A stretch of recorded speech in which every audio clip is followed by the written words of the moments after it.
Hi అండి. అందరికీ నమస్కారం. Welcome to my channel. ఈ వీడియోలో ముగిసిన ఏపీ క్యాబినెట్ భేటీ తీసుకున్న కీలక నిర్ణయాలంటూ అప్డేట్ రావడం జరిగింది.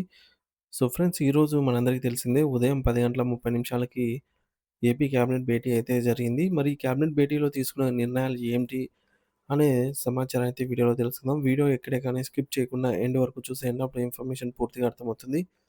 అలాగే వీడియో చూస్తున్న ప్రతి ఒక్కరు లైక్ చేయండి ఫ్రెండ్స్. ఈ వీడియోని తోటి మిత్రులతో అయితే షేర్ చేయండి. కొత్తగా మన ఛానల్ చూస్తున్నవారు సబ్స్క్రైబ్ చేసుకోండి. సబ్స్క్రైబ్ చేసుకోవడం వల్ల నేను చేసే వీడియోస్ అన్నీ మీ వరకు రీచ్ అవుతాయి. ఇక ఆలస్యం చేయకుండా వివరాల్లోకైతే వెళ్ళిపోదాము. ఫ్రెండ్స్, ఇక విషయానికొచ్చినట్లయితే ఆంధ్రప్రదేశ్ రాష్ట్ర రాజధాని అమరావతిలోని వెలుగపూడి సచివాలయంలో ముఖ్యమంత్రి నారా చంద్రబాబు నాయుడు గారి అధ్యక్షతన అత్యంత ప్రాధాన్యత సంతరించుకున్న ఏపీ మంత్రివర్గ సమావేశం విజయవంతంగా ముగిసింది. ఈ సమావేశం సుమారు గంటల తరబడి సుదీర్ఘంగా చర్చ కొనసాగింది. ఇందులో రాష్ట్ర అభివృద్ధికి సంబంధించి అనేక సామాజిక మరియు ఆర్థిక అంశాలతో పాటు ముఖ్యంగా లక్షలాది మంది ప్రభుత్వ ఉద్యోగులు మరియు పెన్షనర్లు ఎంతో కాలంగా ఆశగా ఎదురుచూస్తున్న పెండింగ్ సమస్యలపై లోతైన చర్చలు జరిగాయి. రాష్ట్ర బడ్జెట్ పరిస్థితులు మరియు ఉద్యోగుల సంక్షేమం మధ్య సమతౌల్యత పాటిస్తూ ప్రభుత్వం తీసుకున్న నిర్ణయాలు ఇప్పుడు సర్వత్రా ఆసక్తిని రేకెత్తిస్తున్నాయి. ఈ చారిత్రాత్మక మంత్రివర్గ సమావేశంలో తీసుకున్న కీలక నిర్ణయాలను మరియు ఆమోదించిన తీర్మానాలను అధికారికంగా మీడియాకు మరియు రాష్ట్ర ప్రజలకు వివరించడానికి రాష్ట్ర సమాచార మరియు పౌర సంబంధాల శాఖ మంత్రి శ్రీ కొలుసు పార్థసారథి గారు ఇప్పుడు ప్రెస్ కాన్ఫరెన్స్లో మాట్లాడుతూ మంత్రి గారు మైక్ ముందుకు వచ్చి సచివాలయం మీడియా పాయింట్ వద్ద ప్రభుత్వం తరపున అధికారిక ప్రకటన అయితే ప్రారంభించారు. రాష్ట్రంలోని ప్రతి ఉద్యోగి మరియు వారి కుటుంబ సభ్యులకు ఈ నిర్ణయాలు ఏ విధంగా ఆర్థిక ఊరటనిస్తాయో ఆయన చాలా వివరంగా ఒక్కొక్కటిగా వివరిస్తున్నారు. ప్రభుత్వ యంత్రాంగంపై భారం పడకూడదనే ఉద్యోగుల చిరకాల కోరికలను ఏ విధంగా నెరవేరుస్తున్నారో ఆయన తన ప్రసంగం ద్వారా తెలియజేస్తున్నారు. ప్రస్తుతం మంత్రి పార్థసారథి గారు మాట్లాడుతున్నటువంటి ఈ కీలకమైన ప్రసంగాన్ని మరియు ఆయన వెల్లడిస్తున్న తాజా వివరాలను ఇప్పుడు మనం ప్రత్యక్ష ప్రసారం ద్వారా అయితే మనము నేరుగా ఆయన మాటల్లోనే విందాము. పెంచడానికి మంత్రి మండలి ఆమోదం తెలిపింది. ఇప్పటి వరకు ఏంటంటే ఒక్కొక్క ప్లాటూన్ కి ఒక్కొక్క ఏఆర్ఎస్ఐ అంటే ఏఆర్ఎస్ఐ ఉండేవాళ్ళు ఇన్ఛార్జిగా. ఇప్పుడు ఏమవుతుందంటే ఈ కొత్త మార్పుతో ఒక ప్లాటూన్ కి ఏఆర్ఎస్ఐల సంఖ్య 3కి పెరుగుతుంది. దీనివల్ల లా అండ్ ఆర్డర్ సమస్యలు కానివ్వండి, లేకపోతే విఐపీ బందోబస్తు కానివ్వండి, విపత్తుల సమయంలో కానివ్వండి, కమాండ్ కంట్రోల్ మెరుగవుతుందని చెప్పేసి ఈ నిర్ణయం తీసుకోవడం జరిగిందని చెప్పేసి మనం చేస్తాను. పరిశ్రమలు, వాణిజ్యం మనందరికీ తెలిసిందే.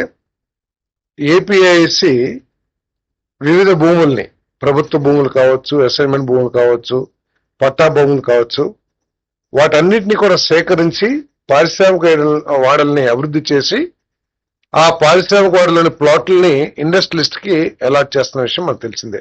ధరకి ఏదో రేటు నిర్ణయించి చేస్తారు. పారిశ్రామిక ప్రాజెక్టులు సరైన సమయంలో అమలు జరగటానికి పారిశ్రామికవేత్తలు, బ్యాంకులు మరియు ఆర్థిక సంస్థల నుండి రుణ సహాయం సులభంగా పొందడానికి, రాష్ట్రంలో వ్యాపారం చేయడం మరింత సులువు చేయడానికి, పెట్టుబడులు వేగవంతం చేయడానికి మరియు ఉపాధి అవకాశాలు పెంచడానికి అవసరమైన చర్యలకు మంత్రి మండలి ఆమోదం తెలిపింది. ఇదేంటంటే అసైన్మెంట్ భూమి తీసుకుంటుంది, ల్యాండ్ ఎక్విజిషన్ తీసుకుంటుంది. గవర్నమెంటే కాబట్టి పట్టించుకోకపోవడం మూలంగా కానివ్వండి, లేకపోతే ఓవర్ సైట్ కానివ్వండి, ఆ భూములు మాత్రం 22 ఏళ్ళనే ఉండిపోతా ఉన్నాయి. అసైన్మెంట్ భూమిని ప్రైవేట్ వ్యక్తులు కొనకూడదు కానీ గవర్నమెంట్ అవసరాల కోసం ఎప్పుడైనా తీసుకోవచ్చు. సో అటువంటి చాలా భూములు 22 ఏలో ఉండటం మూలంగా పారిశ్రామికవేత్తలు ఏపీఐసికి డబ్బులు చెల్లించేశారు, అగ్రిమెంట్ చేసుకున్నారు, సేల్ డీడ్ కూడా చేసేసుకున్నారు. కానీ మ్యూటేషన్కి వచ్చేసరికి ఇబ్బంది అవుతుంది కాబట్టి దాదాపు 75,000 ఎకరాలు ఏదైతే 22 ఏలో ఉన్న ఏపీఐసికి సంబంధించిన ఆస్తులు వాటన్నిటినీ కూడా 22 నుంచి తొలగించి మ్యూటేషన్ చేసుకుంటానికి అవకాశం కల్పిస్తానికి ఈ నిర్ణయం తీసుకుంటాం జరిగిందని చెప్పేసి మనం చేస్తాము.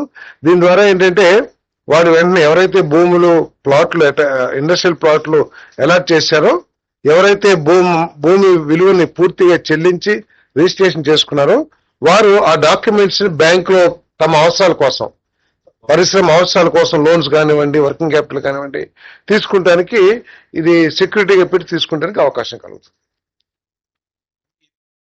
ఏపీఐసి ల్యాండ్స్ ఎవరైతే ఉన్నారో ఏపీఐసి ల్యాండ్స్ 75,000 ఎకరాలు ఉన్నాయి. అంటే ఇది ఇండస్ట్రియల్ ప్రోగ్రెస్ గురించి, స్పీడ్ ఆఫ్ డూయింగ్ బిజినెస్ లో భాగంగా, అదేవిధంగా ఉపాధి కల్పన 20 లక్షల ఉద్యోగాలు ఏదైతే సాధించాలన్నదో, సో పారిశ్రామికవేత్తలకి వెసులుబాటు కాదు, ఆ చట్టపరంగా కూడా డబ్బులు కట్టిన తర్వాత దాన్ని మ్యూటేషన్ చేయకపోతాం కరెక్ట్ కాదు కదా, అందుకే నేను తెచ్చేసి. ఆంధ్రప్రదేశ్ ముఖ్యమంత్రి ఎంప్లాయ్మెంట్ జనరేషన్ ప్రోగ్రాం పేరిట ప్రతిపాదిత పథకానికి ఆమోదం తెలిపింది. ఈ పథకం కింద దాదాపు 3,500 మంది మైక్రో ఎంటర్ప్రెన్యూర్లకు వారి తయారీ కార్యకలాపాలకు ఆర్థిక సహాయం అందించనున్నారు. దీనికి 300 కోట్ల నిధులు కేటాయించారు. ఈ పథకం దాదాపు 17,000 మందికి ఉద్యోగాల కల్పన జరుగుతుందని అంచనా. ఈ ప్రతిపాదనకి ఆమోదం తెలపడం జరిగింది. ఇదేంటంటే పిఎంఈజీపీ అని ఉంది. పిఎంఈజీపీలో మన రాష్ట్రంలో అయితే 170% సక్సెస్ రేట్. టార్గెట్ 3,500 పెట్టుకుంటే దాదాపు 6,000 యూనిట్లు వచ్చినాయి పిఎంఈజీపీ కింద. వాళ్ళు 150 కోట్లు ఎంతో సబ్సిడీ పెట్టుకుంటే మార్జిన్ మనీ 205 కోట్ల రూపాయలు కలిసింది.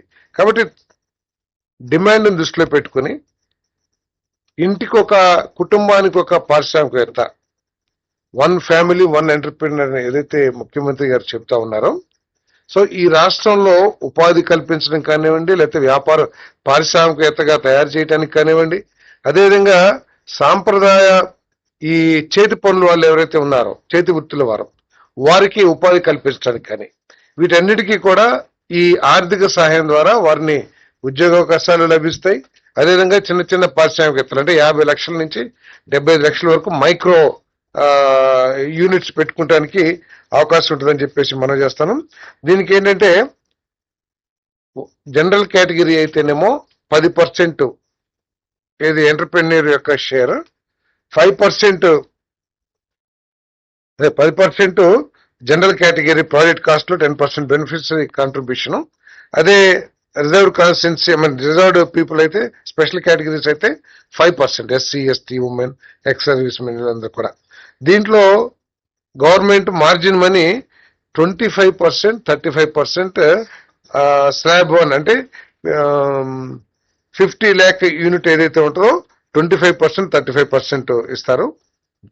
సారీ, రూరల్ ఏరియాస్ లో 50 lakhs పెట్టుబడి పెట్టే యూనిట్లు ఏదైతే ఉంటాయో దానికి 25% జనరల్ కేటగిరీ వారికి, 35% స్పెషల్ కేటగిరీ వారికి. అదేవిధంగా అర్బన్ ఏరియాస్ లో అయితే 15% జనరల్ కేటగిరీ వారికి, స్పెషల్ కేటగిరీ వారికి 25% మార్జిన్ మనీ సబ్సిడీ రాష్ట్ర ప్రభుత్వం చెల్లిస్తుందని చెప్పేసి మనం చేస్తాను.